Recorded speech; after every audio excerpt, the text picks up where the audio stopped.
পয়লা জুলাই দিনটি জাতীয় চিকিৎসক দিবস। পশ্চিমবঙ্গের রূপকার তথা প্রাক্তন মুখ্যমন্ত্রী ভারতরত্ন সম্মানে ভূষিত ডক্টর বিধানচন্দ্র রায়ের জন্মজয়ন্তী 144তম জন্মবার্ষিকী আজ। এই দিনটিতে এলাকার চিকিৎসকদের সম্মাননা দিয়ে তাদেরকে কুর্নিশ জানালো কেন্দুয়া শান্তি সংঘ।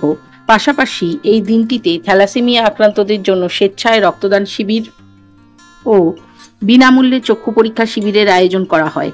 কলকাতায় 101 নম্বর ওয়ার্ডে পৌর প্রতিনিধি বাপ্পাদিত্য দাশগুপ্তের উদ্যোগে এই সমগ্র মহতি উদ্যোগ অনুষ্ঠিত হল। এদিন উপস্থিত ছিলেন ক্লাবের সভাপতি অলোক মুখার্জি ও সম্পাদক সৌরভ রায়। এছাড়া উপস্থিত ছিলেন শিল্পী সুশান্ত শিবানী পাল সহ অন্যান্যরা।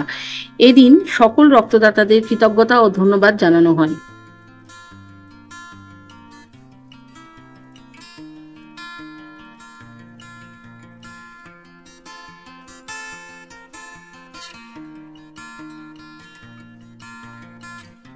এটা কেন্দুয়া শান্তি সংঘ তার একটা সামাজিক দায়ভার থেকেই করে, এবং এটা যে শুধু বিগত 2-3 বছর 5 বছর তা নয়, এটা এদের লিগাসি বরাবর এটা করে আসছে এবং অত্যন্ত কর্তব্যের সাথেই কাজটা ওরা করে।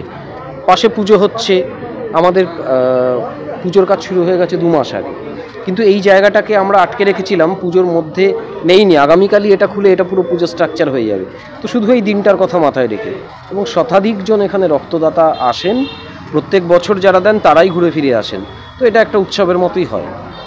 একই সঙ্গে যারা একদম প্রতিবেশী যে ডাক্তাররা রয়েছেন, ডাক্তাররা দেখুন প্রচণ্ড ব্যস্ত, তারা স্ব ক্ষেত্রে তো ব্যস্ত রয়েছেন, কেউ তার নিজস্ব চেম্বারে, কেউ তার হাসপাতালে। তো আমরা আমাদের পাড়ার যারা ডাক্তার যারা আজকে অ্যাভেলেবেল ছিলেন সেই 3 জনকেই ডেকেছি। 21 জুলাই নিয়ে একদম টানটান প্রস্তুতি এবং 1 তারিখ থেকেই শুরু হয়ে যাবে। আমরা শুধু দিন ধরে 21 জুলাই হচ্ছে, সব রেকর্ড ভেঙে দেবে এবছর।